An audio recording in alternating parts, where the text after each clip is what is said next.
Ẹ káàárọ̀ ọmọ Yorùbá, mo kí wa ní gbèjégbèjọ, mo kí wa ní gbogbo ibi tí òòrùn ti ń yọ, mo sì kí wa ní gbogbo ibi tí òòrùn ti ń wọ̀. Baálé eléyìí mo kí yín, ìyálé eléyìí mo kí yín. Ẹ ti jáde láàárọ̀ yìí, ẹ̀ ń wá jíjẹ mímu lọ, ẹ̀ ní pàdé ohun tí ó jẹ yín.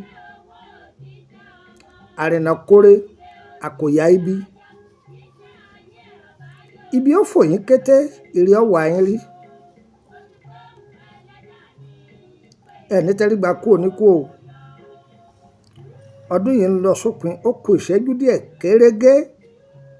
Ọba òkè má jẹ́ a fi aburú parí ọdún. Orúkọ mi ni Olúkúmọ̀nà ọmọ Ayédáre bàbá ọgbọ́n ọmọ ọ̀dọ̀ àgbà. Ọmọ bíbí ìlú Ìṣẹ́yìn ni mí, àmọ́ ìwá mi sílùú Èkó ní Kòròdú.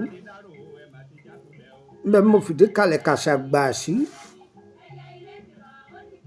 Tó bá tún wá mi lórílẹ̀-èdè Bẹ̀nẹ̀, ará ni mí ń bẹ̀. Àmọ́ ìlú tá a bá ti ń lọ ọdún kìíní, ọdún kejì, ọdún kẹta, kẹrin, karùn-ún tí kẹfà ń pé, àlejò ti dónlé. Ẹja kọ́ra wa lẹ́kọ̀ọ́. Iṣẹ́ ọ̀fà kan ni mo fẹ́ kọ́ wa. Ó jẹ́ púpọ̀, ó jẹ́ púpọ̀. Àmọ́ Ọlọ́run ọba tó láyé lọ́run, Ọlọ́run lágbára jù ú lọ.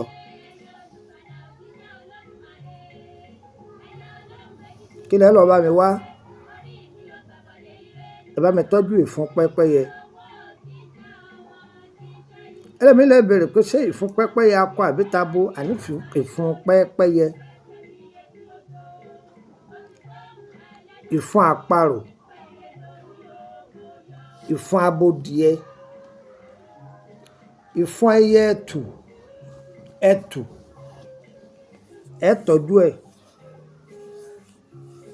Ọ̀tá inú ìrókò lọ́pọ̀lọpọ̀. Èso igi rere akọ, rere abo, èso rẹ̀ nídìí ẹ̀. Ní orílẹ̀-èdè Bẹ̀nẹ̀ ní àwọn ọ̀họ̀rí wọn máa pè ní ẹ̀wà ògìdán, èso ẹ̀wà ògìdán. Ẹja gbígbẹ rẹ̀, ẹ kó sí kọ́pọ̀. Epo igi ọ̀bọ̀, ẹ̀wà àkọ́pọ̀, ewé ẹ̀yìn olóbe, ẹ tú tegbòtegbò, ẹ gbọ́n yẹ̀pẹ̀ díẹ̀ nù, ẹ kó sí. Ẹ ti kó sí, ó di jíjó. Tá a bá jó tán, ẹ dà á sínú àdí ẹ̀yàn. Ẹlẹ́mìí lè pèsè dandan ní ká lo àdí ẹ̀yàn ni. Tó o bá rí àdí ẹ̀yàn, lo ido leaf, góyà, òróró góyà, àpòrò ọ̀fà ni. Torí àǹfààní ẹ̀yin tẹ́ wà nílùú èbó, torí ẹ̀yin tọ́nà yín jì ni wọ́n bọ́ ṣe kọ́ tọ́jú ẹ̀ sọ́wọ́ àní sì jẹ. Gbogbo eléyìí àwọn bàbá wa máa ń ṣe kalẹ̀ látàyè àtijọ́. Bí nǹkan kan bá ti ṣẹlẹ̀ wọn ní ẹ lọ ọ̀dọ̀ bàbá ní ká, bàbá ó sì gbé jáde, yóò lò fún un. Afúnni ní pọ́ìsì jẹ ni, ìyẹn jẹ nǹkan lójú oorun ni. Àbí o tòde kan dé orí pé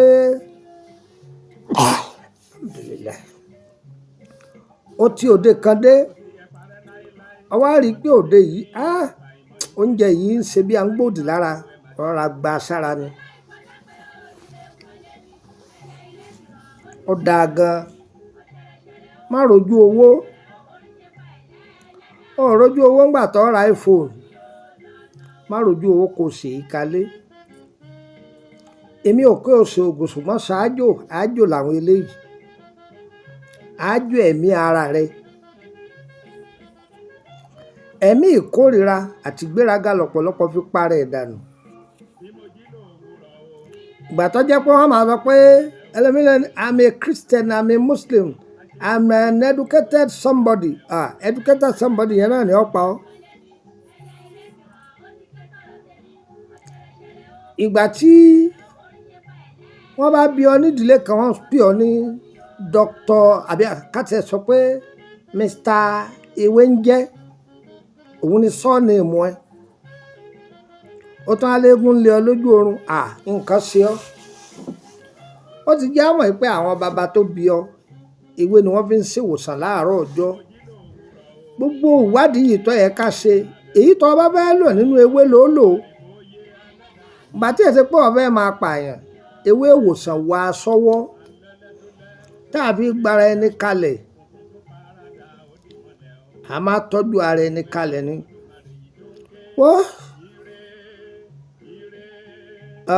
ọmọ ìyá mi òun ni mo ti kọ yín yìí mo fún yín tó pé ẹ lọ ṣe é sílé ẹ̀yin abiyamọ ẹ ṣe é kalẹ̀. àwọn ọ̀mùtí àbáwọn tí wọ́n máa lọ wá àwọn ìyàwó kiri àwọn èrònú lórí eléyìí wọ́nranwọ̀nran ni wọ́n máa wí má gbọ́ wọ́n wí ìwọ ṣe é kalẹ̀ ń tiẹ̀. sóríjọ́ tó bá nídìí rẹ̀ ó ṣàdúrà fún mi níjọ́ ó ṣe àdúrà fún mi ní ọjọ́ táwọn yìí pé bàbá yìí ń pariwo àsọlọ́run ló ní kí wò ó ṣe é kalẹ̀ ó ṣe jẹ́nu. ìtọ́jú ewé àtegbò ní elédùà ló fi rán Lúpọ̀nà ọmọ Ẹ̀dáre.